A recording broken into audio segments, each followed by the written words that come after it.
Dive into the pulse of Bills football with Turf to Tape, where veteran sideline reporters Sal Capaccio and film room guru Erik Turner deliver a one-of-a-kind podcast experience, combining Sal's unparalleled access to players and coaches with Erik's razor-sharp film breakdowns. The show bridges the gap between casual fans and hardcore enthusiasts. This is Turf to Tape. This is Turf to Tape, presented by Thin Man Brewery. I'm your host, Erik Turner, as always, joined by my man, Sal Capaccio. Sal, happy holidays, man. Are you ready? Are you ready for the holidays yet?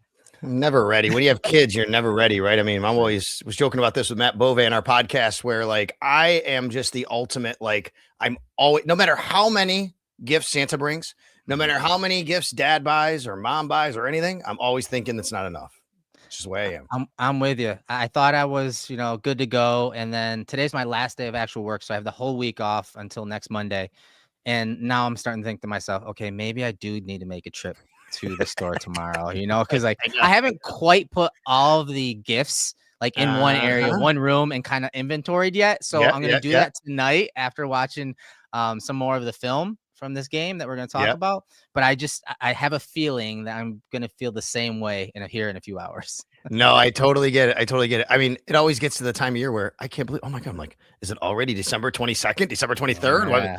Yeah. But we roll along with it for sure. And, it's obviously good to go into the Christmas week with a victory for the Bills and talking about a victory, even if they don't play as well as you want. It's getting the W is what matters at the end of the day and going 1-0, as everybody says. And obviously it's always better to have that happen than, be stewing on a loss when you go to Christmas and have everybody over and holidays and all that, Yeah, I mean, the Bills pulled out the win against the Browns 23-20. We're going to recap that game. And so give me your thoughts, man. A game that was in Cleveland, a game that when we're talking two halves was a little bit different as opposed to the last few weeks for the Buffalo Bills. So what were your top-down thoughts from this game, your takeaways from this game against the Browns? Well, I thought the Bills did a really good job of game planning on, Myles Garrett, not letting him wreck the game. But I think that also kind of limited them in their offensive scope overall. And because of that, I thought they're facing a really good defense, and the Browns, give them credit. They did a really good job to kind of slow the Bills down. It was a reversal of the last few weeks when the Bills started off slow and then had this really nice second half. In this one, the Bills scored 3 straight touchdowns to start the game on offense. And the Browns did a nice job. And the Bills didn't have much of a counterpunch. We'll get into that in a little while. And I think a lot of that had to do with Myles Garrett and what they were doing with blocking him. At the same time, some of the issues we've seen on the Bills defense, came to light again, which is tackling has been an issue this year at times. Allowing, big runs or just a running game to get going. And then QB scrambles and screens, that hurt the Bills as well. At the end of the day, if Dawson Knox catches the pass that he dropped, you're getting to 30 points, you're winning by 10. Yeah. It feels a lot different. And, we can go back and look at all these little things that went wrong. But, hey, the Bills got out of it, scared by Josh Allen with his foot. We'll see where it goes. Sean McDermott talks to the media later today. We're doing this in the afternoon on Monday. We'll hear from Sean McDermott in a little while. I think at the end of the day, though, you take the win, you go home, and you get ready for the next game. That was a really good Browns defense, and I think they deserve a lot of credit for what they did too. Yeah, and I thought offensively, the Bills were a little more on the offensive. They weren't just sitting back, running just their normal plays. They actually ran a lot of the layered plays that accompany their base concepts where you're talking run or the pass game. And I thought they pulled those out a little earlier to kind of get up ahead, and it worked, honestly, for the most part. The defense still did their normal, kind of feeling out period. And obviously, Shedeur getting out of the pocket a few times. That's not something they probably planned for. You didn't see a lot of spies in those high leverage situations. But you did see guys missing tackles, guys getting out of the rush lanes, little things like that, obviously hurt them in this game. But I do think that for the most part, it was a calculated game plan on both sides. They wanted to control the tempo of this and not let an aggressive defense, a very good explosive defense, really, when you're talking rushing the passer, create those type of momentum swings at home that could hurt a visiting team in the Bills, who we know has struggled at times on the road. So let's talk about that plan when it comes to Myles Garrett, because afterwards, the Cleveland media did a great job of asking him about what the Bills did to him.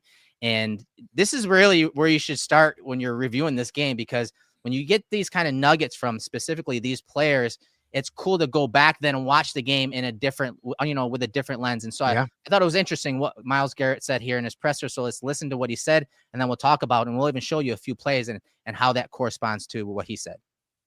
Quick, I mean, lot of quick game, a lot of rolling the pocket the other direction. Hella, I didn't see a lot of plays in general in my direction, and I'm sure it's not by coincidence. So that's tough, to try to be, disruptive and get into a groove and work myself into the game when they're doing stuff like that. They kind of leave, Dion on an island and kind of just let him, do his thing. He kind of has a unique set, unique variety. But the guard was coming down quickly, and then they were throwing the bunch on my side tight, so that I had to line up inside, and they passed the ball, and I really didn't have an angle to get to an edge. So they threw a bit of peculiarities at me to try to keep me honest and kind of contain me where they wanted me, and they did a good job. They did a good job. I thought so too. I think it was very calculated on what Brady and the staff wanted to do and what Cromer wanted to do. So overall, you heard some of what he said and from his perspective, from the Bills' perspective, from their offensive line perspective, and how they use some of the guys. What stood out to you the most about their overall plan versus Myles Garrett? Well, listen, they did leave Deion Dawkins against him one-on-one quite a bit, and Deion did a really good job. And this is a guy, Deion Dawkins, who has a ton of respect for Myles Garrett. He started out the week sick. We missed a couple of days of practice. He says all the time, he's always been consistent that Myles Garrett is the toughest player he's ever had to block. Mm-hmm. But they did that, and then they gave him a little help every once in a while. But really, more than anything, when I went back and rewatched the game, everything that Garrett said is so true right there. The Bills just kind of stayed away from him. And I know we got a comment in the chat. They were scared of him. Okay, if you want to say that, it's actually smart. Why would you want the best player? Why would you want the best player of the other team to wreck your game? I mean, that's what you do. You stay away from him as much as you can. I mean, that's what, if the Bills ran a game plan at Myles Garrett and he wrecked it, I would be negligent. It would be terrible. Yeah. I mean, however, what happened though by doing that was I do think it kind of cut half the field off a little bit. It gave Josh more limited options. They roll him out to the right. Mm-hmm. You didn't really want to go towards Myles Garrett. Not only is he really good rushing the passer, he's also really good against the run, obviously. So I do think the Bills were a little bit limited in what they were able to do or wanted to do offensively, which is maybe to some of their struggles in the second half. But Garrett just told you right there. Yeah. They didn't give me an opportunity to wreck the game. Good job by them. He couldn't get going. They kept him off balance, whether it was the play action rollouts away from him, whether it was some of the straight drop back passes that Josh was like, okay, I'm just going to kind of skirt to the right a little bit, get outside the pocket away from Garrett. Quick game. You heard him talk about that. Extra hands. There were running backs, tight ends, wide receivers, shavers in there, throwing chips and blocks to help Deion Dawkins and kind of feed him to Deion Dawkins.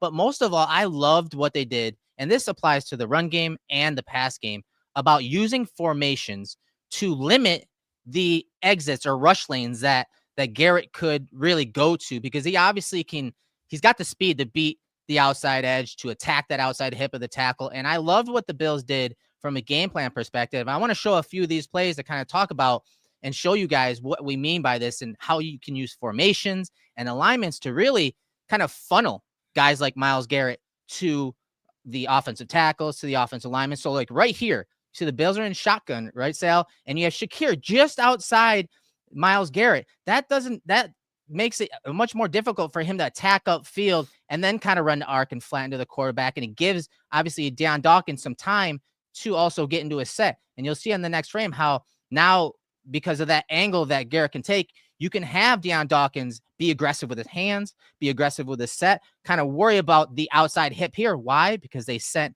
extra hands. They sent that guard down quickly, like you heard Garrett, talk about. Here's David Edwards immediately getting down there. This gives not only help to Deion Dawkins, where he can be aggressive and attack and kind of protect that outside hip, but also gives Josh time to go through his progression. And if Garrett wants to take an inside move, go from speed to power inside, boom, he's walking right into David Edwards. And then you see Josh able to check it down to his outlet, the fifth guy in his progression, to get a positive yards on this play. Yeah, it's great. Great breakdown right there. They always have to be aware of where he is, right? And you can slide protections, you can do chips, but in this particular instance, as you point out, you're leaving Deion on him, but you do have extra help. It's almost like insurance with David Edwards in this situation. Yes. David Edwards doesn't have to go and be a part of blocking Myles Garrett, but he's there just in case he needs to. And it allows Josh to be able to do what he needs to do. But as you say, and you point out here, Josh is almost reading a little bit like half the field because of that. So it does take away a little bit of his progressions. We talk about progressions last week a lot versus progressions versus, post snap stuff. I think this was a game where the Bills knew, hey, right away, this is your progressions. This is where we want to go. Hey, look, he wound up with 1 tackle on the day. He did get the half a sack that came on Josh's, to me, poor decision to double back and get, he took the sack and he gets hurt on the play. But they only had 1 tackle in the game. When anytime that happens, you have to say that the offensive line and the offensive line coach and the game plan was very good against a Hall of Famer. Yeah. And here's another one where the formation, he talked about the trips formations and how that really had made him kind of bump inside a little bit. So you see him right here off the right side of the screen because of this strong I formation to the right side of the screen. And so what that does on top of, the formation, running play action, now you're making it look like you're going to block Shavers with Deion Dawkins on Garrett, but you're running play action. And what play action does to a pass rush is make him have to process run first to pass. That allows the offensive linemen to get their hands on pass rushers like Garrett. And then once that play action is processed by Garrett, you see what he tries to do. He tries going inside a little bit. Now you're basically funneling him to the entire offensive line. You're running play action. You're getting your receiver Shavers wide open. And again, that's really catching Garrett in no man's land, and they're able to complete an explosive to Shavers down the field. Yeah, this is Shavers' only catch of the day. And then, when that happened, you're like, okay, maybe they start to get the wide receivers loose. Obviously, another issue with not getting wide receivers the ball and them not being able to get open. This was one where they were able to do that based on, again, formation. This is a nice play by Joe Brady. It's a good game plan as far as a play design, a formational design. And this is designed from the get-go to do exactly what happened on this play. Yeah, just awesome stuff formation wise. Again, great work by the staff. So you talked about formations and how, some of those things helped. Now the extra hands, again, formation. I mean, this is essentially an all 22. Almost everyone is in the frame here from the end zone angle here. So think about the formation, the condensed formation, how that affects a pass rusher like it did in this game. So you see Myles Garrett, you see Shavers and Shakir off the right side of the screen, the left of the offense, and how that makes a difference for that edge. It shortens that outside edge and allows Dawkins, again, to be aggressive. So on the snap, you're going to see Shavers feed him to Garrett. And because of the slide, you see these 3 guys on a half slide sliding to Garrett. Garrett says, you know what? I can't get out that to the outside edge. So now I'm going to kind of twist inside. And when he twists inside, he's basically going right to McGovern. So he loops inside, McGovern picks him up. This is that 3rd down play. The Bills, I think it was an 18-yard gain, where after McGovern picks up Garrett on that twist, Shakir gets open on that shallow cross concept, and they pick it up. Again, they pick up Garrett, and they pick up the 1st down. Yeah, this is a great job by the entire offensive line. It takes everybody when you're going against a guy like Myles Garrett. And kind of what you're highlighting here is that everybody had to be involved. Yes. And this is also, you don't know. He could bump inside, he could bump outside. That's communication too, right? We talk a lot about David Edwards, his elite communication. That's Josh communicating. That's David Edwards communicating. It's Deion Dawkins communicating. But everybody has to have a hand in this. That's the tight ends. That's the running backs. It really truly takes the entire offense to understand where you're supposed to be, what you're supposed to do when you have a guy like Myles Garrett, because you just don't want him to wreck the game. It just takes one play for him to have a strip sack, something like that. In this game, that didn't happen. He did have the half a sack. He is now 1 sack away from setting the all-time NFL record, but let him do it against Aaron Rodgers next week. Yeah, no doubt about it.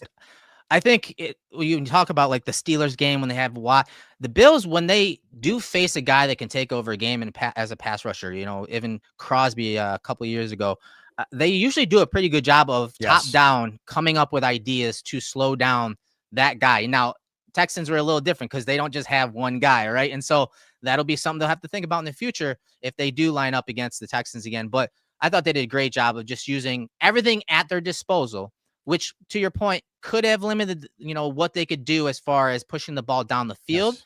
But even that, I think they were very calculated on those shots. And you talk about the miscues. Honestly, the Bills offense, they stopped themselves, whether it was inaccurate passes and several drops that really could have swung not just the scoreboard, but some of the production. We're talking passing yards for Josh Allen. Yeah, no doubt. And again, I mean, I know that typically we always say like the Bills have a problem pushing the ball downfield. And that's, of course, that is true. But I think in a game like this, especially, you don't want to be sitting back there in 5-step drops and having Josh Allen scan the field. And all of a sudden, here comes Myles Garrett and he beats somebody one-on-one. So you got to go a little bit more of a quick game. A great highlight of this would have been there was a play, Josh, on a 3rd and 4, throws it to Khalil Shakir on the left sideline, and they only get 2 yards out of it. And I had a caller call me on WGR today and say, well, why doesn't Shakir get to the sticks? And I get it. But again, you're 3rd and 4. You want to get the ball out quickly. You don't want Myles Garrett wrecking the game. And you trust maybe Khalil can get to the sticks after he catches it. It didn't happen. Nice play by the defense. Give them credit there.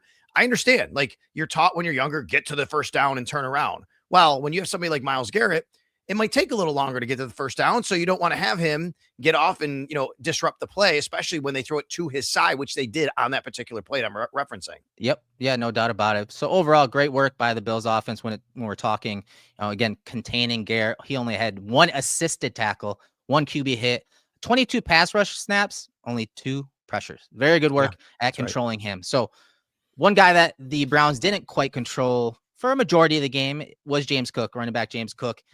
He had a monster day, 16 rushes, 117 yards, 2 touchdowns. He leads the NFL with 1,532 rushing yards and has now marked the most by a Bill since 1975. So big day by him. Now leads the league in rushing until we see tonight, right? The Colts play tonight, Jonathan Taylor. What impressed you the most about how he got those yards against the Browns? Well, if we're going to talk about, game plan and what the Bills did right or wrong. And we've said the last few weeks that they didn't have a very good plan coming out, maybe, or they were a little slow in the first half. Give Joe Brady a lot of credit for having a good game plan early in this game to attack a very, very good Browns defense. And James Cook just does a lot on his own sometimes. He's just so good at seeing where everybody is. His vision is incredible, and they were able to get him going. He had exactly 100 yards in the first half. And I don't think anybody would have guessed that James Cook would be leading the league in attempts. I'm not talking about yards. I'm talking about attempts. The guy leads the NFL in attempts. He's just over 200 pounds. He's never been a bell cow back, so to speak, right? The Bills use him as their number 1, but in an offense, especially led by Josh Allen, I mean, you just would never expect that. The guy's got 1,500 yards. He's got 500 more yards than Saquon Barkley does. He's leading the NFL. Now, tonight, as we talk, Jonathan Taylor could pass him if he gets, 90 yards. Yeah. It's going to be a nice, fight down the stretch here. We'll see. But I think James Cook is in line to possibly win the NFL rushing title, which is incredible. And I think even more, I mean, obviously the accolade of rushing title is better, but it may be more astonishing to me is him leading the league in attempts. Yeah, it's not something I specifically envisioned for him coming out of college, especially we kind of allude to it every week where his development as a running back has been just out of this world good. Usually for me, prior to scouting James Cook, I always thought, hey, running backs are kind of who they are. There's some development in the pass game and pass blocking, but his vision, his patience, these are 2 traits that you usually typically, in my opinion, have or you don't. And he proved me wrong in a lot of those categories. And in this game, I love the scheme and the plan, of course, because if you look at where they attacked in the run game, just directional stuff, 78.3% of their runs ended up going to the right, whether it was starting at Myles Garrett and cutting it back on those mid-zone runs or some of the duo runs that just attacked the right side. 78% of their runs ran away from Garrett, who typically lines up on the right side of the defense, obviously the left of the offense. So I thought that was very calculated and direct. And then just his vision and elusiveness. There were plays where the Browns had them dead to rights in some of these run concepts, and he just made 1, 2, 4 guys miss, and obviously, took it to the house. I thought he was great in that department when we're talking vision and elusiveness. I've said that he's got the best vision I've seen since Shady McCoy, really. Yeah. I mean, LaShawn was incredible at seeing, seeing guys, from his ear hole, basically. James sees guys coming.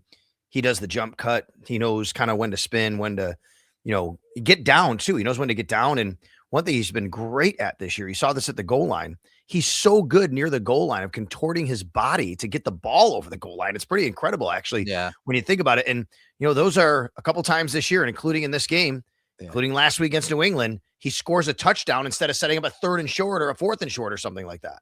Yeah. When you hear coaches, when guys are coached up to not do that, to not kind of, right. Exactly. Not, go over the goal line. So as coaches say, that's not technically how they should be doing things, but if you're going to do it, you better score and not fumble. And we know, Cook has had up and downs when it comes to fumbling this year, but it was important for them to, score on those plays. And I think it was important to get up early when we're talking if you're trying to minimize Myles Garrett, you don't want to get behind. You want to be in obvious pass situations where he could rush you. I think James Cook was that equalizer pretty much like he has been the entire year. Josh Allen, though. Let's talk about Josh, the passing game. We talked about some of the drops. I think some of those miscues obviously skewed the production that we could have seen from him. And honestly, I think the consternation with the offense in this game, that whole conversation would be different. So how much of Allen's quiet day was game plan, receiver letdowns, and or the injury that, a lot of people are asking, what's up with that? I think you mix all of that into it, to be honest with you. I did not give Josh an arrow up or an arrow down, and someone said he deserved an arrow down. Now, look, I don't think he played his best game, but he was also 12 of 19 with 3 clear drops, by the way. Right? I mean, you had Brandon Cooks, Dawson Knox, and James Cook. You add those in, he becomes 15 of 19 on the day. He also had a couple misses on his own, no doubt about that. Yeah, I thought Josh, pretty much for the most part, except for that play down near the goal line, I think he made pretty good decisions when it came to throwing the football. Had a couple runs. Now, when you say how much was calculated, I think a lot.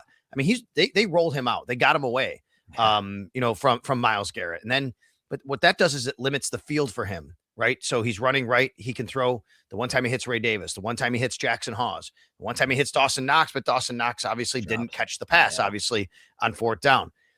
The foot injury, I think, impacted maybe the throw that he missed Shakir on early in the second half.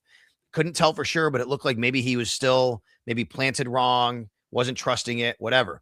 Thankfully, he's okay, but that could very well be a reason why for Josh Allen not to complete that particular pass. But later on, he puts one on the money to Brandon Cooks. Cooks winds up dropping it. Same thing to Dawson Knox, obviously. So look, I thought it was an uneven day for Josh. It was a pedestrian day for Josh, right? I don't think he was terrible by any means. I don't think he was great by any means. I think he did exactly what was called for during the day. You just would have liked to have seen 1 or 2 more plays made in the passing game, I think, because they weren't going in the running game in the second half. And if you can get the passing game to give you 1 or 2 more plays, especially on the outside, it just would have made things a little bit easier as the game went on. Yeah, he was let down a few times, but I overall, I thought he did a good job of being cognizant of the internal clock of like, okay, 1, 2, 3, I need to get the ball out so that he's not standing in the pocket taking those hits. Yes, he missed some throws. Yes, there were some really nice drawn up plays on those drops as well. I thought some of the game calls were really good by Brady and the staff. It just, again, execution kind of failed them there. I was told the call to Dawson was a great play design. A great play design. They've been setting that up for weeks. Yeah, exactly. They've been setting that up for weeks. That pony personnel, 2 running back set, that little underbelly trap type run with Johnson. Yeah, that was set up for weeks. Unfortunately, that was not able to get completed in Knox. But, the injury is kind of worrisome. I heard at halftime it was severely swollen. They got basically his foot. They numbed it up a little bit. He went out there and played. I don't think that some of the miscues in the second half, whether it's, the mechanics or the throwing and the missed throws, I don't think that could be attributed to the foot. But again, it's going to be bothersome, especially when you're talking about the defense that he's playing against. I imagine this week that I would not doubt, I should say, if Josh is on the injury report with the foot injury. He should be. Yeah. They'll be dealing with it. Sal, I was even told that they were like, hey, you should probably wear a boot after this. You should wear a boot after this game. He's like, he basically said, F no, I'm not. I'll be fine. But yeah, I would assume he's going to be on the injury report. Hopefully, the x-rays and everything they said were negative at half, right? That was a report that everything was negative. And he played in the second half, obviously. Yeah. So he said he tweaked it and it flared up. Look, I mean, we know Josh has this starting streak that's very important to him. Very true. It's very important to the organization. It's very important to his teammates. No matter what happens, I would expect him to be under center to start the game against the Eagles and against the Jets. We all know, though, the Bills need to beat the Eagles to keep their division hopes alive.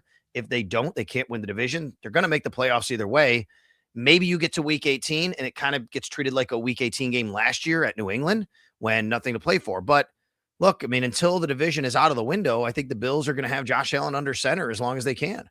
Agreed. So before we go to defense, anyone else on offense that you want to, highlight or call out as far as arrow up, arrow down from the game? Well, I think Jackson Hawes deserves some credit here. The catch he made running over somebody.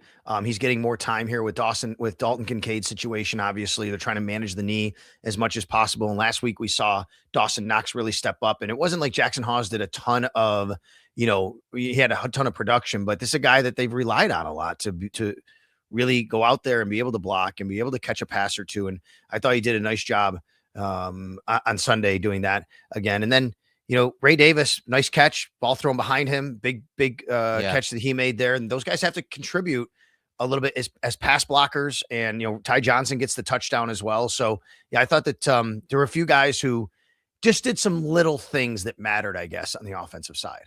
No doubt. I'll throw mine out there. Connor McGovern. We highlighted how important he was on that half slide. He was usually that help, that extra help, that pivot man in the middle on some of those games and twists that the Browns ran against them, especially when it included Graham and Garrett. I thought he did a great job of helping out along with Edwards on that side of the ball. So on defense, there were some pretty big standouts in this game. First one being Jordan Poyer. I want to talk about Jordan Poyer because, man, the last few weeks, whether it's Jordan Poyer, Tre'Davious White, even Shaq Thompson at times in the middle. These guys, these throwback type players for the Bills have really stood out, and their game experience and their experience in this defense has really showed out. And I thought Jordan Poyer, along with Greg Rousseau, who we're going to tap in as our player of the game, presented by Thin Man Brewery, I thought Jordan Poyer was right there with Greg Rousseau. For sure. Jordan Poyer was, he's a guy, by the way, going back to Cleveland, a team that, didn't keep him, didn't re-sign him. I know he had an injury towards the end of his career there and comes to Buffalo in 2017. So good for him to go back to Cleveland and be able to play the way that he did. He made a difference in this game. He's made a difference since he's been on the field for the Buffalo Bills. He comes up, by the way, how about this? First interception since 2022. He hadn't had an interception in over three calendar years. Last time he picked off a ball, he had 2 interceptions in the same game. That was against Lamar Jackson in Baltimore. Remember, there was a 4th down where he had an interception in the end zone in that game, and the Bills won on a walk-off field goal. That was the last time Jordan Poyer had an interception. I've said this before, and I'll say it again. He settles everything down on the defensive side in the secondary. This secondary is one of the best, if not the best, yardage-wise, whatever. It's right there in the league at passing yards allowed a game. And I don't think it can't be understated how much, can't be overstated how much Jordan has meant, not necessarily from a production standpoint, from just settling everything down, the communication standpoint that goes into all that. 11 total tackles, half a sack, an interception. I thought he played very well up near the line of scrimmage. His presence was felt. You saw him at the goal line stick one of the running backs of the Browns. But I made some notes on some plays that just stood out to me in this game. And I want to talk about a few of them. There was one play where he basically saved a touchdown. He's a post safety. He's a single high safety at the 11-minute mark. He comes down on 3rd and 4 and saves a touchdown. That was big. There was a jet sweep tackle where Bosa kind of put his arm out, slowed that guy down a little bit. Jordan Poyer filled the alley to shut that play down. The swing screen late in the game where they swung it out to the halfback into the boundary, that was a big play. That was 3rd and 3, essentially forced a field goal because they got into obviously 4th and long.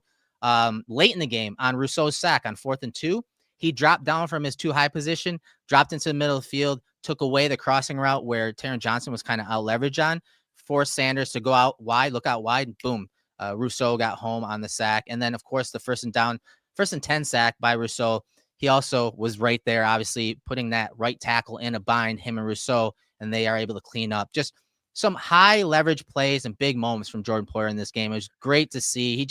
That experience and the reps in this defense really showed out against the Browns. Yeah, good question here. Gonna highlight Greg, who's asked how bad is Poyer hurt. So here's the deal, Greg. Right now, as you guys are watching this, maybe you're watching or listening after, it is 3:31. Sean McDermott is scheduled to speak with the media at 4 p.m. We'll get an update. The reason we don't know anything from Jordan from yesterday, it was so late in the game when he came out. Looked like it was a hamstring. I'm the first person who gets the report on the sidelines, along with, when they put it out, but I get told by the Bills and PR staff what's happening with injuries. Somebody like Shaq Thompson, questionable return, halftime, x-rays on Josh's foot. I never got a report at all on Jordan because it was so late in the game that, we didn't have that evaluation yet. So we'll find out from Sean McDermott what he says, but he didn't finish the game, right? I mean, Cam Lewis came in for him, actually, not Jordan Hancock. Interestingly, Cam Lewis came in the game for him. So we'll see, hopefully, if Jordan Poyer is going to be okay. Another former team is the Eagles that they play this week. No doubt about it. And I want to ask you a question though, Yeah. from going back. How much different is Cole's role from what you've seen when Taylor Rapp was back there with him versus Jordan? It feels to me like Cole is much more of a center fielder than he Yes. was when Taylor was there and Cole was playing more in the box. Yeah, and I think it's situational. Obviously, I think Cole has played more in that single high look, but when they are in man coverage and they need that number 3 receiver, whether it's a tight end or running back covered up, obviously they bring Cole down and he goes into man coverage against a tight end or running back. Yeah. But I have seen him in a lot of those like just single high cover 3 type looks. You see Cole in the post, you see Poyer down near the line of box, near the box or on the fringe of the box. So I do think they're interchangeable still, but in many ways, situationally, they do focus in on a specific role for both those safeties. Yeah, that's good because I just feel like he has played better football, but because he's in a role that suits him a little better with Jordan. Right, right. So Greg Rousseau, tapped in player of the game for us, presented by Thin Man Brewery. It was tough. Like I said, I thought Poyer's right there with him when we're talking those big plays in big moments, but good game by Rousseau, 3 total tackles. He's got some sacks on the board in this game.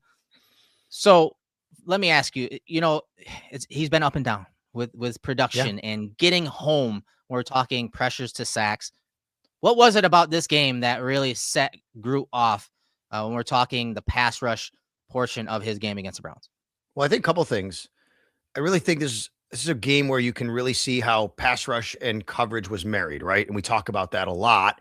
Sean McDermott talks about that a lot, right? I mean, they got beat on a couple things, a couple screen passes. The Bills brought pressure and good job by the Browns. Tommy Rees, their offensive coordinator, and Shedeur Sanders get rid of the ball, run a screen pass, and they beat the Bills. That's just getting beat on a call. You make a call, they make a call, you got beat.